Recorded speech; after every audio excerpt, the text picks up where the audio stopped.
রাজ্যে স্বাগতম।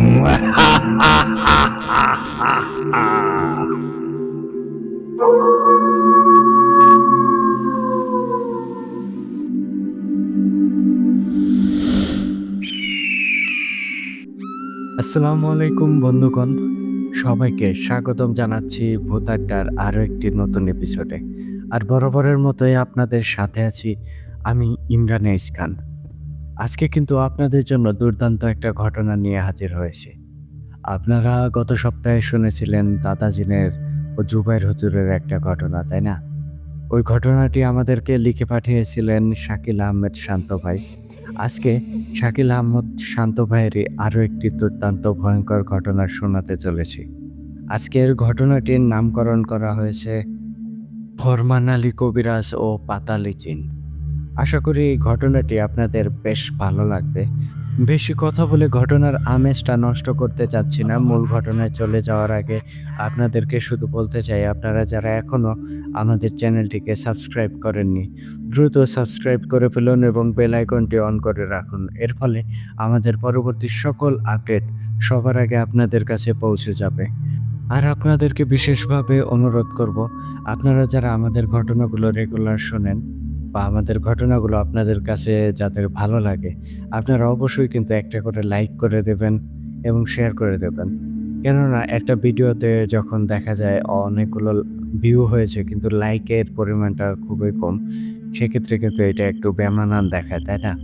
আপনারা যখন লাইক করবেন, এতে একেকটা লাইক আমাদের জন্য কিন্তু অনেকটা উৎসাহের কাজ করে। আমরা আরো উদ্দাম নিয়ে আরো ভালোভাবে প্রফুল্ল মন নিয়ে আপনাদেরকে ঘটনা উপহার দেওয়ার অনুপ্রেরণা পাই। তো আশা করি আপনারা অবশ্যই এই রিকোয়েস্টটি রাখবেন।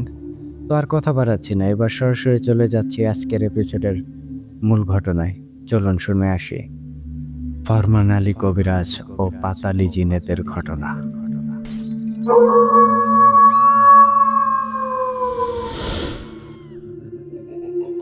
ঘটনাটি আমাকে ঠিক যেভাবে লিখে পাঠিয়েছেন, আমি চেষ্টা করছি ঠিক সেভাবেই আপনাদের মাঝে উপস্থাপন করতে।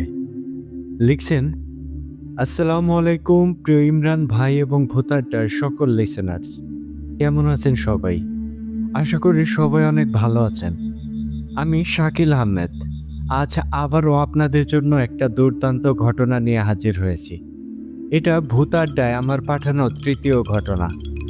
আমি বরাবরই চেষ্টা করি একটু ভিন্ন ধর্মী ঘটনাগুলো কালেক্ট করে আপনাদের সাথে শেয়ার করতে। আজও তার ব্যতিক্রম হবে না। আশা করি আজকের ঘটনাটিও আপনাদের বেশ ভালো লাগবে। এই ঘটনাটি আমি কালেক্ট করেছি আমাদের এলাকায় ঘুরতে আসা এক মামার কাছ থেকে। তিনি মূলত সুন্দরবন এলাকার বাসিন্দা। আমাদের এখানে আমার এক প্রতিবেশীর বাড়িতে বেড়াতে এসেছিলেন তিনি। তিনি পেশায় একজন মধু সংগ্রাহক, যাকে আমরা অনেকেই মৌয়াল বলে থাকি। তাহলে আর বিরক্ত না করে চলুন সরাসরি ঘটনায় প্রবেশ করি।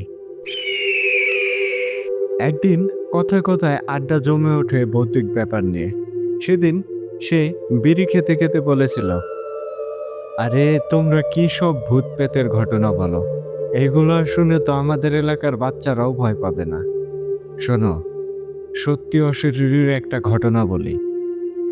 এখন যেই ঘটনাটি বলতে যাচ্ছি, এই ঘটনাটি ঘটেছিল আমার দাদার মৌয়াল গুরুর সাথে।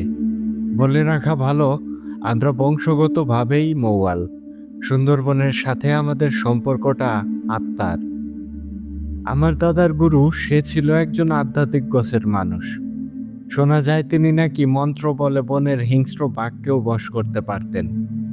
এমন অনেক সময় গেছে মধু সংগ্রহ করতে গিয়ে বাঘের মুখোমুখি হয়েছে, কিন্তু বাঘ আক্রমণ করা তো দূরের কথা, এমন ভাবে পাশ কাটিয়ে গেছে যেন বাঘ কিছু চোখেই দেখেনি। যাক, আবারও ঘটনায় ফিরি। আমার দাদা এবং তার আরো কিছু পরিচিত মানুষজন মিলে দলগতভাবে সুন্দরবনে মধু সংগ্রহ করতে যেতেন। আর দাদার দলের প্রধান ছিল সেই মৌয়াল গুরু। তাকে সবাই মৌয়াল ফকির বা ফকির শাহ বলেই ডাকত। মৌয়াল ফকির মধু কাটার পাশাপাশিও ওই তল্লাটের মানুষের ঝাড়ফুঁক বা কবিরাজের কাজও করতেন। তার আরেকটা নেশা ছিল, সেটা হচ্ছে বিভিন্ন জায়গায় মোরগের লড়াইয়ে অংশ নেওয়া। সে যেই মোরগ দিয়ে লড়াই করত তাকে হারানো প্রায় অসম্ভব ছিল। খুব কম সময়েই মোরগগুলো পরাজয় বরণ করেছে।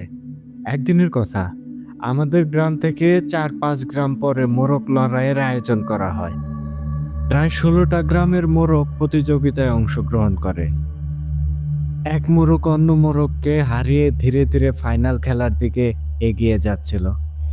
শেষমেশ যখন ৪টা মোরগ আছে, সেখানে মোয়াল ফকির বা ফকির শাহের মোরগটাও ছিল। মোয়াল ফকিরের মতোই ওই প্রতিযোগিতায় আর একজন কবিরাজেরও একটা মোরগ ছিল। তার মোরগও ওই ৪-এর মধ্যেই ছিল। তখন কিছুক্ষণের জন্য বিরতি চলছিল। এমন সময় মোয়াল ফকির খেয়াল করে দেখল ওই কবিরাজ তার মোরগকে এক ধরনের বিশেষ খাবার খাওয়াচ্ছে এবং তার সাথে থাকা পোটলা থেকে একটু সিঁদুর মোরগটার মাথায় মেখে দিল। তারপর মোরগটার পা চেপে ধরে কি যেন পরে ফু দিল। ফু দেওয়ার কয়েক মুহূর্ত পরে মোরগটা কর্কশ গলায় চিৎকার করে উঠল। ওই কবিরাজের নামটা মনে না থাকায় ছদ্মনাম হিসেবে বাসেত কবিরাজ নাম দিলাম। তাহলে আবারও ঘটনায় ফিরি। এসব দেখে মোয়াল ফকির বুঝে যায় ওই বাসেত কবিরাজ তার মোরগের ওপর কালো জাদু করছে, আর সেইভাবেই জালিয়াতি করে প্রতিযোগিতা জিততে চাচ্ছে। মোয়াল ফকির তখনও চুপচাপ, শুধু দেখছিল কি হয়। বিরতির পর বাসেত কবিরাজের মোরগ ও আরেকটা মোরগের লড়াই শুরু হয়। কবিরাজের মোরগটা খুব সহজেই অন্য মোরগকে ঘায়েল করে ফেলে। অন্য মোরগটার মাথায় আঘাত করে রীতিমতো তার ঘাড় ভেঙে ফেলে। তখন মোয়াল ফকির সবাইকে উদ্দেশ্য করে বলে ওঠে, বাসেত কবিরাজ অন্যায়ভাবে খেলায় জিতছে। সে তার মোরগের উপর কালো জাদু করেছে। তখন বাসেত কবিরাজ রেগে বলে, এই ফকির সাহেব মিথ্যা বলছে। সে খেলায় জিততে পারবে না বলে এখন তালবাহানা করছে। আপনারা কেউ ওর কথা শুনবেন না। আর মোরগের উপর কি কেউ কালো জাদু করতে পারে নাকি? এসব মিথ্যা, মিথ্যা বলছে সে। তখন মোয়াল ফকির বাসেত কবিরাজের দিকে চোখ লাল করে তাকায়, কিন্তু কিছুই বলে না। সে অপেক্ষা করতে থাকে মোক্ষম সুযোগের। এরপর মোয়াল ফকির এবং অন্য একজনের মোরগের লড়াই হয়। এই লড়াইয়েও মোয়াল ফকিরের মোরগ জিতে যায়। মোয়াল ফকিরের মোরগটা এই লড়াইয়ে বেশ আহত হয়েছিল। ফাইনাল লড়াই হওয়ার আগে মোয়াল কবিরাজ জানায় তার একটু বাথরুমে যাওয়ার দরকার। এসে আবার খেলা শুরু করবে। আর সে সাথে করে মোরগটাকে নিয়ে যায়, কেননা যদি কেউ মোরগের ক্ষতি করে। তখন বাসেত কবিরাজ বেশ দাম্ভিকতা নিয়ে বলে, মোয়াল ফকির, আবার হারার ভয়ে চলে যায় না। এই বলে হাসতে থাকে। মোয়াল ফকির তখন তার মোরগটা নিয়ে জঙ্গলের দিকে যায় এবং 10-15 মিনিট পরে ফিরে আসে। এসেই বলে খেলা শুরু করতে। খেলা শুরু করার ঠিক আগ মুহূর্তে মোয়াল ফকির তার মোরগটাকে ছেড়ে দেয় এবং কি যেন বিড়বিড় করে পড়ে। এরপর মাটিতে একটা থাপ্পড় দেয়। তখন দেখা গেল বাসেত কবিরাজের মোরগটা ছটফট করতে শুরু করলো এবং অনেকটা বেহুশ মানুষের মতো হয়ে মাটিতে পড়ে গেল। মোরগের এমন অবস্থা দেখে বাসেত কবিরাজ যখন উঠে দাঁড়াতে গেল, দেখতে পেল সে মাটিতে যেভাবে লেটকি দিয়ে বসেছিল ওভাবে থেকে একটুও লড়তে পারছে না। মাটি যেন তাকে চুম্বকের মতো আটকে রেখেছে। বেশ চেষ্টা করেও যখন উঠতে পারল না, তখন সে ভয় পেয়ে যায় এবং বলতে থাকে, আমি কেন উঠতে পারছি না? আমাকে কেউ জাদুটোনা করছে। তখন মোয়াল কবিরাজ বলে, কি বাসেত, খুব তো বড়াই করে বলছিলা আমি যেন পালিয়ে না যাই। এবার বসে আছো কেন? আসো, খেলা শুরু করো। আর তোমার মোরগ শুয়ে পড়লো কেন? ঘুম পাইছে নাকি ওর? তখন বাসেত কবিরাজ বুঝে যায় এটা মোয়াল কবিরাজেরই কাজ। তখন সে চিৎকার করে বলে, মোয়াল ফকির, আমাকে ছেড়ে দেন। আমি আপনাকে এভাবে বলে ভুল করেছি, আমাকে ছেড়ে দেন। তখন মোয়াল ফকির বলে, তুমি কি কি করছো আজ সবটা সত্যি বলো। মাপ চাও সবার কাছে, তাহলেই তুমি উঠতে পারবা। নয়তো কারো ক্ষমতা নাই তোমাকে এখান থেকে তুলে নিয়ে যাবে। তখন বাসেত কবিরাজ কিছুক্ষণ চুপ থেকে বলে, হ্যাঁ, আমি অন্যায়ভাবে খেলায় জিতেছি। আমি আমার মোরগের মধ্যে একটা বামন জিন চালান করেছিলাম। আমাকে ক্ষমা করুন, আমি আর এমনটা করব না। এরপর মোয়াল ফকির আবারও বিড়বিড় করে কিছু পরে। এরপর মাটিতে থাপ্পড় দিতেই বাসেত কবিরাজ স্বাভাবিক হয়ে যায়। এই খেলায় অঘোষিত জিত হাসিল করে মোয়াল ফকির। মোয়াল ফকির আসার আগে বাসেত কবিরাজকে বলে, শোনো বাপু, বাপেরও বাপ থাকে। এত বছর ধরে এই প্রতিযোগিতা হচ্ছে, সবাই আনন্দের সাথে খেলা উপভোগ করে। তুমি আজ 2 অক্ষর কবিরাজি শিখে তার অপব্যবহার করছো। পারলে এই বিদ্যা ভালো কাজে লাগাও মিয়া। এরপর যে যার যার মতো চলে যায়। এর ঠিক কিছুদিন পরের কথা। হঠাৎ একদিন সন্ধ্যার সময় মোয়াল ফকিরের নাতনি প্রীতিলতার অনেক পেটে ব্যথা শুরু হয়। ব্যথায় সে অজ্ঞানের মতো হয়ে যাচ্ছিল। বাড়িতে হইচই পড়ে যায়। ওই সময় মোয়াল ফকির বাড়িতে ছিল না। তিনি যখন বাড়িতে আসেন, এসেই এই অবস্থা দেখে তিনি তড়িঘড়ি করে সবাইকে সরিয়ে দেয়। তারপর প্রীতিলতাকে উঠানের মধ্যে মাটিতে শুইয়ে দেয়। এরপর বাড়ির পেছনের জঙ্গলে গিয়ে 2টা গাছের ছোট ছোট শিকড় নিয়ে আসে। তারপর ওই শিকড় ছেঁচে রস করে কি যেন মন্ত্র পড়ে ফু দেয় এবং প্রীতিলতাকে খাইয়ে দেয়। রস খাওয়ার পরে যেন প্রীতিলতার পেটে ব্যথা আরো দ্বিগুণ বেড়ে যায়। এর কিছুক্ষণ পর প্রীতিলতা স্বাভাবিক হয় এবং বমি করে। সবাই দেখে বমির সাথে একগুচ্ছ চুলের মতো কিছু এবং সাথে একটা আস্ত মাছের কাঁটা। সবাই তো এত বড় মাছের কাঁটা দেখে অবাক হয়ে যায়। এটা কিভাবে সম্ভব? একটা মানুষ কিভাবে এমন আস্ত একটা কাঁটা গিলতে পারে, বা গলা দিয়ে সেই কাঁটাটা আবার বের হতে পারে? বাড়ির সবার মধ্যে গুঞ্জন শুরু হয়। তখন মোয়াল ফকির তথা ফকির শাহ সবাইকে ধমক দিয়ে থামিয়ে দেয়। তারপর প্রীতিলতাকে ঘরে নিয়ে যেতে বলে।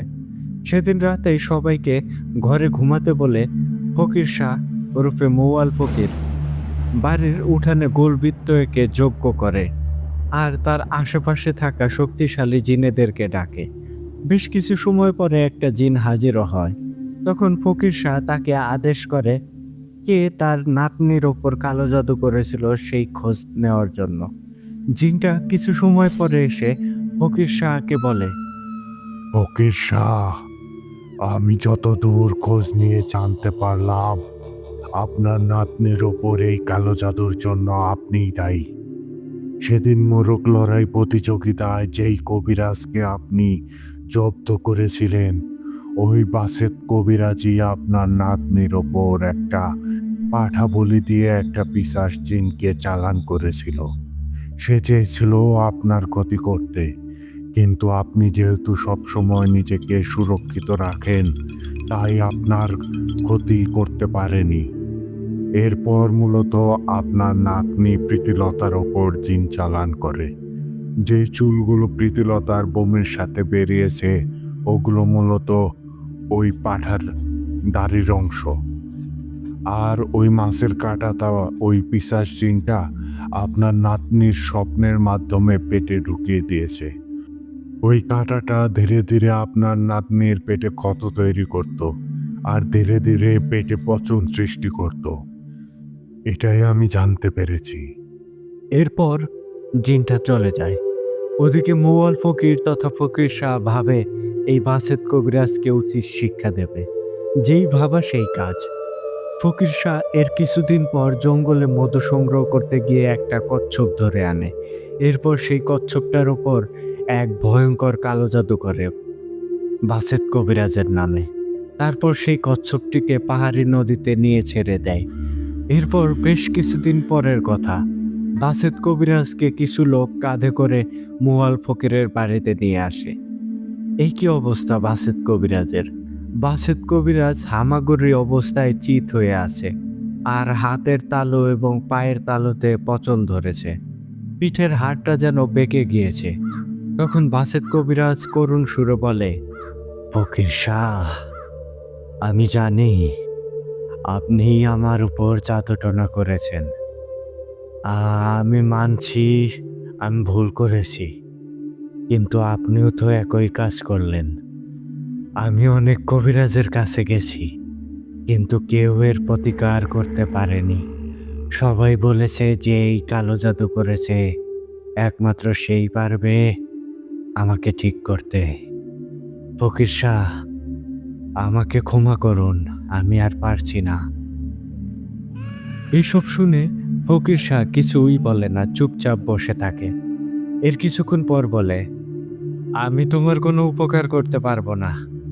যে যেমন কর্ম করবে তেমনই ফল পাবে। তোমরা এখন যাও, আমার হাতে কিছু করার নেই। তখন বাসেত কবিরাজ বলে, ফকির শাহ, কাজটা ভালো করলা না। এর পরিণাম কি হয় অপেক্ষা করো, দেখতে পারবা।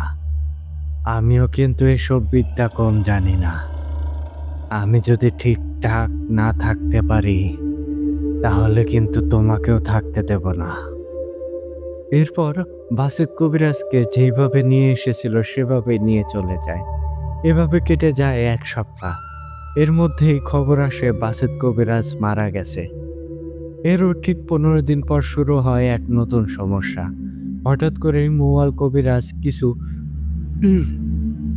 হঠাৎ করেই মৌয়াল ফকির সবকিছু ভুলে যেতে থাকে। চাইলেও তিনি অনেক কিছুই মনে রাখতে পারেন না। স্মৃতিশক্তি বাড়ানোর যা যা চিকিৎসা তিনি জানতেন এবং অন্যান্য কবিরাজরাও জানতেন, তার সবই প্রয়োগ করা হয়, কিন্তু কোনো কাজ হয় না। এরপর শুরু হয় তিনি তার সাধনা বা কবিরাজি বিদ্যাও ভুলে যেতে শুরু করেন। আগে যেই সকল জিনেরা তার কাছে আসতো তারাও আসে না, বা মোয়াল ফকির চাইলেও তাদেরকে ডাকতে পারে না। ধীরে ধীরে তার শরীরও শুকিয়ে যেতে শুরু করে। বাড়ির অন্যরা বাড়ির অন্যান্যরা মিলে মৌয়াল ফকিরকে অনেক চিকিৎসা করে, কিন্তু কোনো ফল পায় না। এভাবেই চলছিল দিন। এরই মাঝে তার শরীরের জায়গায় জায়গায় ছোপ ছোপ কালো দাগ হতে শুরু করে। মনে হচ্ছিল সেখানে আঘাত করে জখম করা হয়েছে। তার শরীরেও অস্বাভাবিক ব্যথা হয়, কিন্তু কিভাবে ব্যথা পেয়েছে এর কিছুই তার মনে থাকে না, বা বলতেও পারে না পরবর্তীতে। ধীরে ধীরে তার শরীর কঙ্কালসার হতে থাকে। এবার হয়তো মোয়াল ফকির কিছুটা বুঝতে পারে। মোয়াল ফকির তড়িঘড়ি করে তার ঘরে যান এবং একটা রূপার সিলমোহর জাতীয় কিছু একটা বাইরে নিয়ে আসেন। তারপর তার ছেলে নিরুকে বলে, বাবা নিরু, আমি আবার হয়তো ভুলে যাব। অনেক কষ্টে একটা কথা মনে পড়েছে।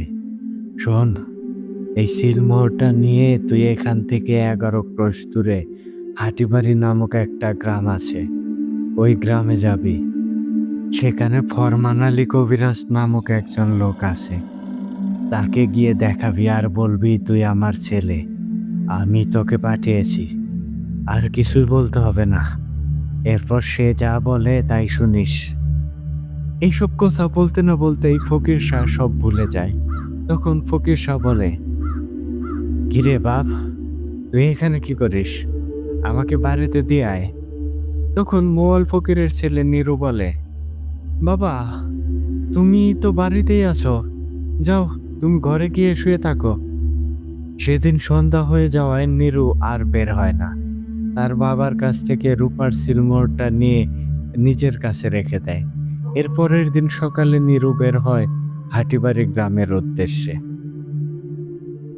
পায়ে হেঁটে যাচ্ছিল নিরু, তাই প্রায় 9-10 ঘন্টা হাঁটার পর হাটিবাড়ি গ্রামে গিয়ে পৌঁছায়। তারপর সেখানে ফরমান কবিরাজ নামের লোকের খোঁজ করতেই একজন তাকে একটা বাড়ি দেখিয়ে যায়। নিরু ফরমান আলী কবিরাজের বাড়িতে গিয়ে তার সাথে থাকা সিলমোহরটা দেয় এবং তাকে বলে তার বাবা তাকে পাঠিয়েছে। এ কথা শুনে ফরমান কবিরাজ তড়িঘড়ি করে উঠে দাঁড়ায় এবং তার বাড়িতে থাকা অন্যান্য রোগীদের বলে, আপনারা আমাকে ক্ষমা করুন, আমাকে খুব দরকারি কাজে বের হতে হবে। নসিবে থাকলে পরে আপনাদের বিষয়গুলো দেখব। আপনারা তাহলে এখন আসুন। নিরু যেন কিছুই বুঝতে পারছিল না। তখন ফরমান আলী কবিরাজ বলে, নিরু, তুমি এখন বিশ্রাম নাও। আমরা আজ গভীর রাতেই বের হব তোমাদের বাড়ির উদ্দেশ্যে। হাতে সময় কম, তুমি খাওয়া দাওয়া করে বিশ্রাম নাও। আমাকে একটু বের হতে হবে, কিছু জিনিসপত্রের জোগাড় করতে হবে। নিরুকে কিছু বলার সুযোগটাও দেয় না ফরমান কবিরাজ। সে বাইরে চলে যায়। নিরু তখন ঘরে থাকা দাওয়ায় বসে বিশ্রাম নিচ্ছিল। এমন সময় ফরমান কবিরাজের বউ এসে নিরুকে কিছু খাবার দেয় এবং খেয়ে বিশ্রাম নিতে বলে। এতটা সময় হেঁটে শরীর অনেক ক্লান্ত থাকায় নিরু দাওয়ার উপরেই ঘুমিয়ে পড়ে। তার ঘুম ভাঙে একেবারে রাতে। রাতে তার ঘুম ভাঙে কিছু পড়ার শব্দে। চোখ মেলে তাকাতেই ফরমান কবিরাজকে দেখতে পায়। তাকে দেখে মনে হয় সে যেন মন্ত্র পাঠ করছে আর একটা গাছের শিকড় জাতীয় কিছুতে ফু দিচ্ছে। নীরু উঠে দাওয়ায় উপর বসে আর দেখতে থাকে। একটা সময় ফরমান কবিরাজ তার কাজ শেষ করে নীরুকে বলে, বাবা নীরু, আমি তোর বাপের বন্ধু। আমরা 7 বন্ধু ছিলাম একই গুরুর শিষ্য। তোর বাপ যে শিলমোহরটা তোর হাতে পাঠিয়েছে এটা একটা বিশেষ শক্তিশালী শিলমোহর। এটা কোনো সাধারণ শিলমোহর না। আর এই শিলমোহর আমাদের 7 বন্ধুর কাছেই আছে। এটার মাধ্যমে আমরা একজন আরেকজনের কাছে খবর পাঠাতে পারি।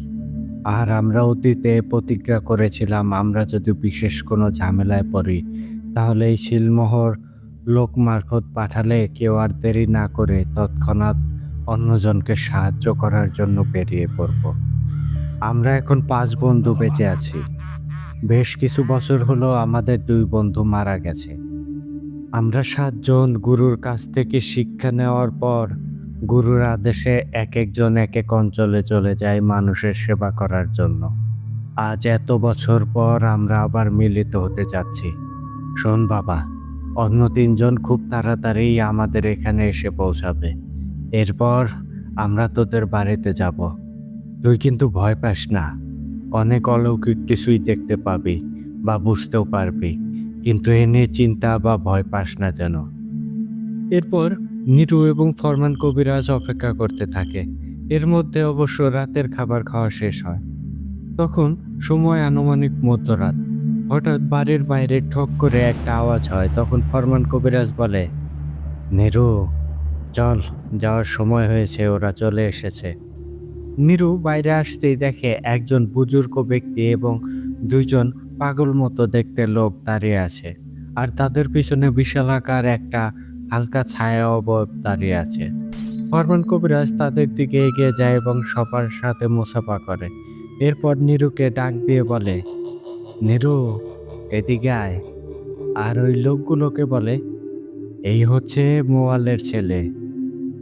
নীরু সেদিকে এগিয়ে যায় আর সবাইকে সম্মানসূচক মাথা নাড়ে। এরপর সেই বুজুর্গ মতো লোকটা বলে, ফরমান, নীরুকে আগে পাঠিয়ে দিতে, ও আবার ভয় পেলে তো সমস্যা। তখন ফরমান কবিরাজ বলে, না বন্ধুগণ, আমি নীরুকে বুঝিয়ে বলেছি। আর এতটা পথ এসেছে, এইভাবে যেতেও আর কষ্ট হতো, তাই ওকে আর যেতে দেয়নি। তো চলুন এবার যাওয়া যাক। এরপর ফরমান কবিরাজ নীরুকে বলে, বাবা নীরু, এদিকে আয় আর আমার হাতটা ধর। চোখটা তোর বন্ধ রাখিস, খবরদার আমি না বলা পর্যন্ত চোখ খুলিস না। তখন নীরু ফরমান কবিরাজের হাত ধরে এবং চোখটা বন্ধ করে। চোখ বন্ধ করতেই নীরু অনুভব করে সে যেন একটু ঝাঁকুনির মতো টের পেল। তারপর সে যেন হাওয়ায় ভাসছে। এভাবে প্রায় 2-3 মিনিটের মতো চোখ বন্ধ অবস্থায় ছিল। এরপর আবারও একটা ঝাঁকি অনুভব করে। এরপর ফরমান কবিরাজ বলে চোখ খুলতে। চোখ মেলে তাকাতেই নীরু তো অবাক হয়ে যায়। সে দেখতে পায় তারা সবাই তাদের গ্রামের একটা নির্জন মাঠে দাঁড়িয়ে আছে। নীরু বেশ অবাক হয়ে যায়। তখন বিষয়টি বুঝে ফরমান আলী কবিরাজ বলে, নীরু, এসব নিয়ে এত ভেবো না, এখন চলো, সময় কম। এরপর তারা হেঁটে হেঁটে যখন বাড়িতে পৌঁছায় তখন মধ্যরাত হওয়ায় সবাই ঘুমাচ্ছে। বাড়ির উঠানে দাঁড়িয়ে নীরু সবাইকে ডাকে। ঘুম ভেঙে সবাই বাইরে আসে। ফকির শাহ আসে, কিন্তু ফকির শাহ তার বন্ধুদেরকে চিনতে পারে না, কেননা আগন্তুক 4 জন এগিয়ে গিয়ে ফকির শাহের সাথে যখন কুশল বিনিময় করতে যায় তখন ফকির শাহ বলে, আপনারা কে? আর এত রাতে ডাকলেন কেন? ফকির শাহর এমন অবস্থা দেখে ফরমান আলী কবিরাজ বলে, বন্ধুগণ, ফকির শাহর অবস্থা বেশি খারাপ হয়ে গেছে। চলেন প্রাথমিক কাজটা শুরু করি। এরপর ফরমান আলী কবিরাজ নীরুকে বলে একটা ডিশ বা গামলায় পানি নিয়ে আসতে। নীরু তখনই যায় এবং পানি নিয়ে আসে। তারপর ফরমান আলী কবিরাজ বাড়ির উঠানের মাঝখানে পানির গামলাটা রাখে এবং গামলার চারপাশে আগন্তুক 4 জন বসে এবং তাদের সাথে থাকা রূপোর বিশেষ সিলমোহর সেই গামলার পানিতে রাখে। এরপর ফরমান আলী কবিরাজ সেই গামলার পানিতে তার ব্যাগ থেকে 2টা গাছের শিকড়ের মতো কিছু ছেড়ে দেয় এবং সাথে কয়েকটি কাঁচা বাদাম খোসা ছাড়িয়ে এর মধ্যে ছাড়ে। এরপর তারা 4 জন সেই গামলায় তাদের ডান হাত রাখে এবং কি যেন পড়তে থাকে। এভাবে বেশ কিছুক্ষণ চলে। তারপর তারা উঠে দাঁড়ায় এবং গামলায় থাকা গাছের শিকড় এবং বাদামগুলো ফরমান আলী হাতে নেয় এবং তার ব্যাগ থেকে হামাম দিস্তার মতো কিছু একটা বের করে পিষতে থাকে। এর মাঝে অবশ্য নীরুকে 1 গ্লাস পানি আনতে বলে। নীরু পানি নিয়ে এলে ফরমান আলী কবিরাজ সেই মিশ্রণগুলো গ্লাসের পানিতে দেয় এবং কিছু মনে মনে বিড়বিড় করে ফু দেয়। এরপর সেই পানি ফকির শাহকে খেতে বলে। ফকির শাহ যদিও খেতে চাচ্ছিল না, পরে ফরমান আলী কবিরাজের কথা মতো বাড়ির লোকজন তাকে জোর করে পানিটা খাইয়ে দেয়। পানিটা খাওয়ানোর পর ফকির শাহ তার গলায় হাত দিয়ে চেপে ধরে এবং বলতে থাকে, এই তোরা এটা কি খাওয়াইলি? আ আমার গলা পেট জ্বলে যাচ্ছে কেন? তোরা কি আমাকে মারতে চাস নাকি? তখন ফরমান আলী কবিরাজ বাড়ির সবাইকে অভয় দিয়ে বলে, আপনারা চিন্তা করবেন না, ফকির শাহর কিচ্ছু হবে না। কিছুক্ষণের মধ্যেই ফকির শাহ অজ্ঞান হয়ে যাবে। ওকে ঘরে নিয়ে শুইয়ে দিবেন, সকালে ওর জ্ঞান ফিরবে। আর আপনারা দয়া করে আমাদেরকে একটু বিশ্রামের ব্যবস্থা করে দিন। এই তদবির করার ফলে আমরাও ভেতর থেকে অনেক ক্লান্ত হয়ে গিয়েছি। তখন ফকির শাহর ছেলে বাড়ির মহিলা আর বাচ্চাদের একটা ঘরে যেতে বলে এবং নীরুর ঘরটা পরিষ্কার করে দিতে বলে। তৎক্ষণাৎ সবাই ব্যস্ত হয়ে পড়ে আর এদিকে ফকির শাহ অচেতন হয়ে পড়ে। এরপর নীরু ফকির শাহকে তার ঘরে নিয়ে শুয়ে দেয় এবং নীরুর ঘরে আগন্তুক মেহমানদেরকে নিয়ে যায়। এরপর বাড়ির মানুষ খাবারের ব্যবস্থা করতে গেলে আগন্তুক মেহমানরা বলে, দয়া করে এখন কোনো খাবারের ব্যবস্থা করবেন না, আমরা খেয়ে এসেছি। এখন একটু বিশ্রাম নিতে চাই। কাল সকালে ফকির শাহর সাথে একসাথে খাবো। আপনারাও যান, এখন ঘুমান। এরপর সবাই যার যার রুমে চলে যায়। নীরু আগন্তুক মেহমানদের সাথেই তার ঘরে শুয়ে পড়েন। সকালে নীরুর ঘুম ভাঙে তার বাবার ডাক শুনে। নীরু উঠে দরজা খোলার আগেই ফরমান আলী কবিরাজ ঘরের দরজা খুলে দেয়। ফরমান আলীকে দেখে নীরুর বাবা ফকির শাহ জড়িয়ে ধরে আর বলে, ফরমান, আমার বন্ধু, আমার ভাই, তোরা এসেছিস। আমি জানতাম আমার বিপদে তোরা না এসে থাকতে পারবি না। আমি বুঝতে পারছি না আমার কি হয়েছে, কিন্তু আমি যে সমস্যার মধ্যে আছি এটা আমি ঠিকই বুঝতে পারছি। ফরমান, আমি কি করব কিছুই তো বুঝতে পারছি না। কিছুই মনে থাকে না। আজ অনেকদিন পর মনে হচ্ছে আমি কিছু কিছু মনে করতে পারছি। তখন ফরমান আলী কবিরাজ বলে, ফকির শাহ, তুই শান্ত হ, আমরা এসে গেছি, দেখি কি হয়। তুই আপাতত শান্ত থাক, আজ রাতেই কাজ শুরু করব। এভাবেই কথায় কথায় আর কিছু জিনিসপত্র জোগাড় করতে করতেই দিন পেরিয়ে সন্ধ্যা নেমে আসে। আর রাত যখন গভীর হয় তখন ফরমান আলী কবিরাজ এবং বাকিরা ফকির শাহকে একটা গোল বৃত্ত এঁকে মাঝখানে বসায়। তারপর ফরমান আলী কবিরাজ সহ বাকি 3 জন ছোট ছোট গোল বৃত্ত এঁকে ফকির শাহের চারপাশে বসে। তখন চারিপাশে আগরবাতি ধূপকাঠি জ্বালানো হয়। আগরবাতির ধূপকাঠির গন্ধে মোহিত হয়ে ওঠে চারিপাশ। এরপর 4 জন ভিন্ন রকম শব্দে কী সব যেন পড়তে শুরু করে। এভাবেই কেটে যায় বেশ কিছু সময়। হঠাৎই যেন চারিপাশের পরিবেশ বদলাতে থাকে। মনে হচ্ছে অসংখ্য মানুষ প্রাণী একত্রে আর্তনাদ করছে। বাড়ির পরিবেশটা অনেকটা ভুতুড়ে হয়ে ওঠে। বলা ভালো, ফরমান আলী কবিরাজ কাজ শুরু করার আগেই বাড়ির অন্যান্য মানুষদেরকে ঘরের মধ্যে সুরক্ষা বন্ধনীর মধ্যে রেখেছিল। শুধুমাত্র নীরুকে তার বাবা ফকির শাহের সাথে বৃত্তে বসে রেখেছিল, কেননা যদি ফকির শাহ অজ্ঞান হয়ে যায় তাহলে যেন নীরু তার বাবাকে বসা অবস্থায় ধরে রাখে, সে যেন কোনোভাবেই বৃত্তর বাহিরে না যায়। যাই হোক, আবারও ঘটনায় ফিরি। এভাবে আরো কিছুক্ষণ যাওয়ার পরে নীরু কিছু অবয়ব দেখতে পায়। অবয়বগুলো যেন ধীরে ধীরে দৃশ্যমান হচ্ছে। নীরু দেখে প্রথমে 10টা, পরে 20টা, এভাবে বাড়তে বাড়তে প্রায় শত শত অবয়ব তাদের বাড়ির চারপাশে ঘেরাও করে দাঁড়িয়ে আছে, আর মনে হলো তারা যেন কাঁদছে। তখন নীরু এক পর্যায়ে ভয় পেয়ে তার বাবা ফকির শাহকে শক্ত করে জড়িয়ে ধরে এবং চোখ বন্ধ করে রাখে।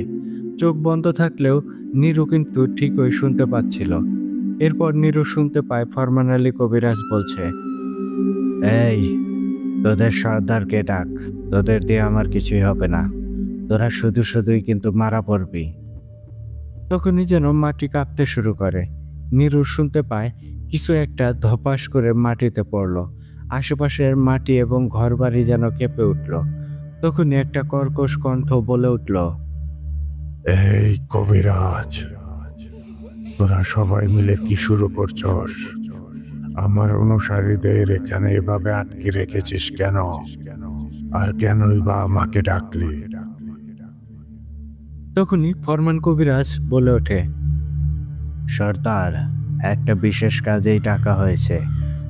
আমাকে খোঁজ দিতে হবে কিভাবে বা কে এই ফকির শাহের ওপর প্রভাব বিস্তার করেছে, সেই সাথে এর নিরাময় কি। তখন ওই সর্দার জিনটা বলে, বাহ ফরমান কবিরাজ, তুই কি আমাকে তুই করে বললি নাকি আপনি করে বললি বুঝতে পারলাম না। তখন ফরমান কবিরাজ বলে, সম্মান দিলে সম্মান পাওয়া যায়, এসব কথা এখন বাদ দেই। এর থেকে যেটা জানতে চেয়েছি ওটাতেই আসি। তখন সর্দার জিনটা বলে, তুই এত কৌশল করে কথা বলছিস কেন? পারলে সরাসরি বল, সরাসরি বলছিসটা কেন? তখন ফরমান কবিরাজ বলে, অনুসারীদের বাঁচাতে হলে আমি যা জানতে চেয়েছি ওটার উত্তর খোঁজা জরুরি। এই আগরবাতি শেষ হওয়া মানে এই অনুসারীরাও শেষ হয়ে যাওয়া। তখন সর্দার জিনটা বলে, ফরমান, আমাকে এভাবে কাজ করানোর পরিণাম কিন্তু ভালো হবে না। তারপরেও আমি চেষ্টা করে দেখছি কত কি জানতে পারি। এরপর সবকিছু যেন স্বাভাবিক হয়ে যায়। এভাবেই বেশ কিছু সময় চলে গিয়েছিল। তখনও কিন্তু আশেপাশে থাকা জিনগুলো দাঁড়িয়ে কাঁদছিল। হঠাৎ আবারও মাটিতে কিছু একটা পড়ার শব্দ হলো ধপাস করে। সেই কর্কশ কণ্ঠটা আবারও বলে উঠল, এই কবিরাজ, এদেরকে ছেড়ে দে, আমি তোকে সব বলছি। ফরমান আলী কবিরাজ কিছুক্ষণ চুপ করে থেকে সেই অবয়বগুলোকে মুক্ত করে দেয়। মুহূর্তের মধ্যেই সেই অবয়বগুলো গায়েব হয়ে যায়। শুধু সেখানে সেই সর্দার জিনটা রয়ে যায়। তখন সর্দার জিনটা বলে, কবিরাজ, আমি এতক্ষণে আপনাকে বুঝতে পেরেছি। আপনাকে ধন্যবাদ। আপনি আমার অনুসারীদের সামনে আমাকে বেজ্জত করেননি, যথার্থ সম্মান রেখেই কথা বলেছেন। ওদের সামনে দুই টুকারি করলে আমার সম্মান নষ্ট হতো। আপনার কৌশল এতক্ষণে বুঝতে পেরেছি। ফরমান কবিরাজ তখন মিটিমিটি হেসে বলে, সর্দার, কি জানতে পারলেন বলেন। আমিও একান্ত বাধ্য হয়ে আপনাকে ডাকতে বাধ্য হয়েছি। এবার বলেন তো। তখন সেই সর্দার জিনটা বলে, বাসেত কবিরাজ যখন ফকির শাহর নাতনির ওপর বান মেরেছিল, তখন ফকির শাহ সেই বানটি কাটিয়ে ফেলেছিল।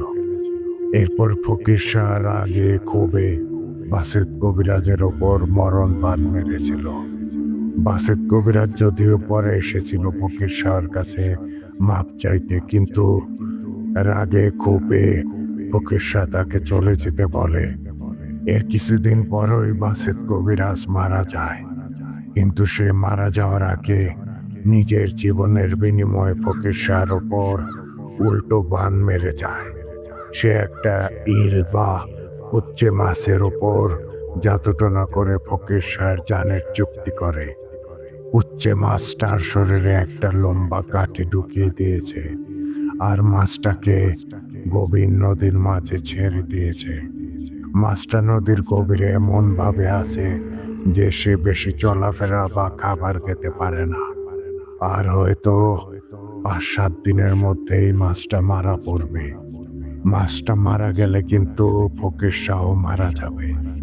আর একটা গুরুত্বপূর্ণ কথা, মাছটা যেখানে আছে ওটা পাতালি জিনেদের আখড়া। ওখানে সাধারণ কোনো জিন প্রবেশ করতে পারে না। পাতালি জিন খুবই শক্তিশালী। এরা হচ্ছে সেই জিন যারা মানুষকে স্বপ্নের মাঝে লোভ দেখায় বা কখনো কখনো দৃশ্যমান কিছু দেখিয়ে মানুষকে পাতালপুরীতে নিয়ে যায়। এরা কিন্তু খুবই ভয়ঙ্কর। তখন ফরমান কবিরাজ বলে, সর্দার, তাহলে এখন এর সমাধান কিভাবে করব? তখন সর্দার জিনটা বলে, কবিরাজ, এর একটা সমাধান আছে, কিন্তু কাজটা খুবই জটিল। পানির নিচে একটা গোত্রের জিন আছে। এদেরকে বলা হয় বাহারি জিন। এই বাহারি জিনই পারবে ওই মাছটাকে এনে দিতে। কিন্তু বাহারি জিনকে ডাকা সহজ কাজ না। একে ডাকতে হলে গভীর রাতে একটা কালো পাঠা জবাই করে তার রক্ত নদীর পানিতে ফেলতে হবে। আর পাঠার মাথাটা 2 হাতের মাঝে রেখে ওই রক্তাক্ত পানির মাঝে ডুব দিয়ে বাহারি জিনকে ডাকতে হবে। বাহারি জিন যদি আসে তাহলে একটা সাদা আলোর মতো কিছু একটা দেখা যাবে। আর সেটা কাছে আসলে তাকে ছাগলের মাথাটা দিতে হবে এবং পানির উপরে মাথা জাগিয়ে চোখ বন্ধ করে সমস্যার কথাটা বলতে হবে। কিন্তু হাতটা তোলা যাবে না। হাতটা ওভাবেই পানির মাঝে রাখতে হবে। বাহারি জিন যদি কাজ শেষ করে তাহলে 5-10 মিনিটের মধ্যেই সে ওই মাছটাকে এনে আপনার হাতে দেবে। আর যদি মনে হয় পায়ের নিচের বালিগুলো ধীরে ধীরে সরে যাচ্ছে, তাহলে আর যদি মনে হয় আপনার পা ডেবে যাচ্ছে সাথে সাথেই, তাহলে উঠে আসতে হবে। আর যদি দেখেন মাছটা আপনার হাতে, তাহলে ওই মাছটাকে একটা পাত্রে করে বাড়িতে নিয়ে আসবেন এবং আপনার নিয়ম অনুযায়ী জাদুটোনা কাটাবেন। সব কথা শুনে ফরমান আলী কবিরাজ সর্দার জিনকে ধন্যবাদ জানায় এবং তাকে চলে যেতে বলে। সর্দার জিন চলে যায়। ফরমান আলী কবিরাজ ঠিক করে সে আজ রাতেই যাবে নদীর পাড়ে, কেননা বলা তো যায় না এর মাঝে যদি তার বন্ধু ফকির শাহর কিছু হয়ে যায় বা ওই মাস্টার যদি কোনো ক্ষতি হয়ে যায়। তখন ফরমান আলী কবিরাজ এবং বাকিরা উঠে নদীর পাড়ে যাওয়ার জন্য প্রস্তুতি নেয়। বাড়িতে থাকা ছাগল থেকে একটা পাঠা নিয়ে তারা নদীর পাড়ে গিয়ে পৌঁছায়। এরপর ফরমান আলী কবিরাজ তার গায়ের জামা খুলে লুঙ্গি পরে পাঠাটাকে জবাই করে এবং রক্তগুলো একটা হাঁড়িতে রাখে।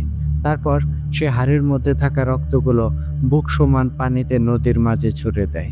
তারপর সে 2 হাতে পাঠার মাথাটা হাতে নিয়ে নদীর পানিতে নামে এবং সর্দার জিনের কথা মতো ডুব দিয়ে বাহারি জিনকে ডাকতে থাকে। কিছুক্ষণের মধ্যেই ফরমান কবিরাজের মনে হলো সামনে তীব্র সাদা আলো ঝলমল করছে। তখন সে তার হাত পানির মাঝে রেখেই মাথা পানির উপরে তোলে এবং চোখ বন্ধ করতে বলতে থাকে, ওহে পাতালের রাজা বাহারি জিন, আমাকে সাহায্য করুন। আমার বন্ধু ফকির শাহকে বান মারা হয়েছে একটা কুচ্চে মাছের মাধ্যমে। মাছটা পাতালি জিনেদের জায়গায় আছে, আপনি দয়া করে এনে দিন। ফরমান কবিরাজ অনুভব করে কেউ যেন তার হাত থেকে পাঠার মাথাটা নিয়ে গেল। এরপর বেশ কিছু সময় কেটে যায়, কিছুই হয় না। হঠাৎ মনে হলো তার হাতে সাপের মতো কিছু একটা কিলবিল করছে। তখন ফরমান কবিরাজ সেটাকে খপ করে ধরে নিল এবং পানি থেকে উপরে উঠে এলো। উপরে এসে দেখতে পেল বেশ ঘা এবং জখম অবস্থায় একটা ইল বা কুচ্চে মাছ তার হাতে। সে তখন মাছটাকে সেই হাড়ির মধ্যে রাখে এবং সেখানে বসে জাদুটানা কাটানোর কাজ শুরু করে দেয়। একটা সময় জাদুটানা কাটানো সফল হয়। মাছটার শরীরের ভেতর থেকে থাকা সেই কাঠিটাও ফরমান আলী কবিরাজ বের করে ফেলে। এরপর মাছটাকে নদীতেই ছেড়ে দেয়। ওদিকে দেখা যায় ফকির শাহ ততক্ষণে অজ্ঞান হয়ে পড়ে গেছে। তখন নীরু সহ সবাই ধরাধরি করে ফকির শাহকে বাড়িতে নিয়ে আসে। বাড়িতে আনার 2-1 দিন পর থেকেই ফকির শাহ সুস্থ হতে শুরু করে। আর ওদিকে ফরমান আলী কবিরাজ সহ বাকিরাও চলে যায় নিজ নিজ জায়গায়। এভাবেই শেষ হয় একটা ভয়ঙ্কর জাদুটনার ঘটনা। ফকির শাহ নাকি এরপর 13 বছর বেঁচে ছিল এবং স্বাভাবিকভাবেই মারা যায়। তো ইমরান ভাই, এই ছিল আজকের ঘটনা। আশা করি ঘটনাটি ইমরান ভাই সহ সবারই ভালো লেগেছে। তারপরেও বলব, আপনারা অবশ্যই কমেন্ট করে আপনাদের মূল্যবান মতামত জানাবেন আর বেশি, বেশি শেয়ার করবেন। আমি শাকিল আহমেদ। আজকের মতো বিদায় নিচ্ছি। খুব তাড়াতাড়ি জুবায়ের হুজুর ও দাদাজিনের আরো একটা ঘটনা নিয়ে হাজির হব ইনশাআল্লাহ। আসসালামু আলাইকুম।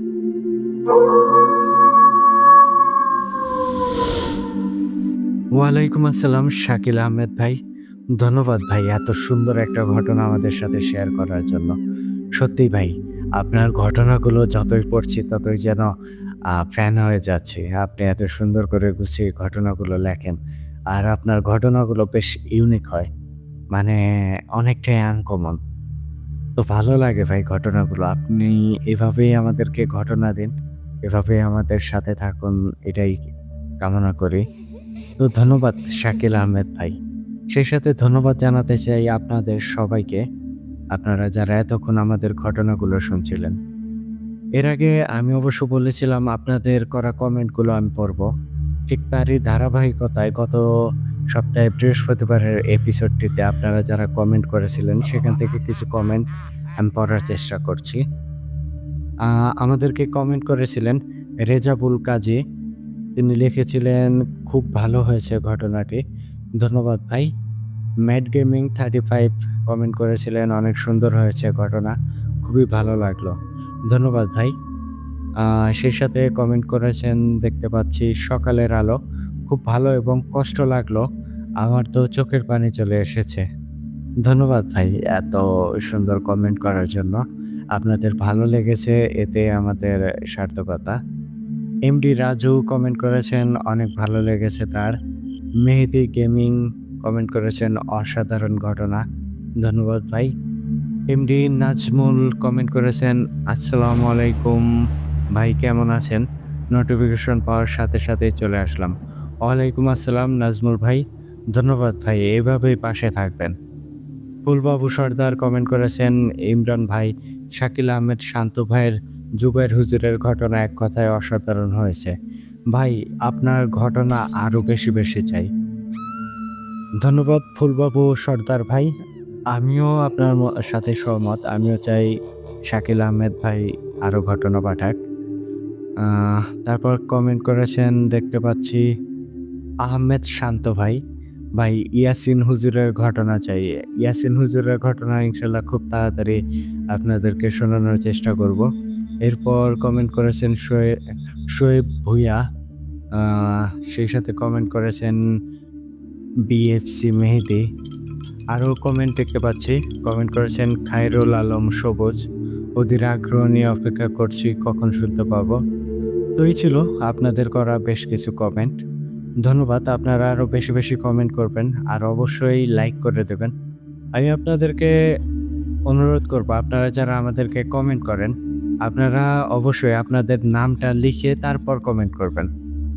কমেন্টের জায়গায় আপনারা ১ম এ আপনাদের নাম লিখবেন, তারপর আপনারা কি মন্তব্য করতে চান সেটা লিখবেন বা কোথায় থেকে শুনছেন সেটাও জানাতে পারেন। আমি কমেন্টগুলো পরবর্তী এপিসোডে অবশ্যই পড়ে শোনানোর চেষ্টা করব। তো এই ছিল আজকের আয়োজন। আশা করি আপনাদের বেশ ভালো লেগেছে। চলে যাওয়ার আগে আপনাদেরকে আবারও বলতে চাই, আপনারা যারা এখনো আমাদের চ্যানেলটিকে সাবস্ক্রাইব করেননি, দ্রুত সাবস্ক্রাইব করে ফেলুন এবং পাশে থাকা বেল আইকনটি অন করে রাখুন। এর ফলে আমাদের পরবর্তী সকল আপডেট সবার আগে আপনাদের কাছে পৌঁছে যাবে। আর আপনারাও যদি আমাদেরকে ঘটনা পাঠাতে চান, সেই ক্ষেত্রে আপনাদের কাছে ২ টি ওয়ে আছে। প্রথমত আপনারা সরাসরি আমাদেরকে WhatsApp-এ নক দিতে পারেন। আর আমাদের WhatsApp নাম্বারটি হচ্ছে 01342298285। এছাড়াও আপনারা চাইলে কিন্তু আমাদেরকে ইমেইলের মাধ্যমেও ঘটনা পাঠাতে পারেন। আর আমাদের ইমেইল অ্যাড্রেসটি হচ্ছে bhotadda.stories@gmail.com bhootadaa.stories@gmail.com। আপনাদের জানার শোনার সেরা ভয়ঙ্কর ঘটনাগুলো আমাদেরকে লিখে কিংবা ভয়েস ক্লিপ আকারে পাঠিয়ে দিতে পারেন। তাহলে আমি ইমরান এইচ খান আজকের মতো এখানেই বিদায় নিচ্ছি। কথা হচ্ছে আগামী এপিসোডে নতুন আর দুর্দান্ত ভয়ঙ্কর কোনো এক ঘটনার মাধ্যমে। টিল দেন সবাই ভালো থাকুন, সুস্থ থাকুন আর আশেপাশের মানুষদেরকে ভালো রাখার চেষ্টা করুন। আসসালামু আলাইকুম।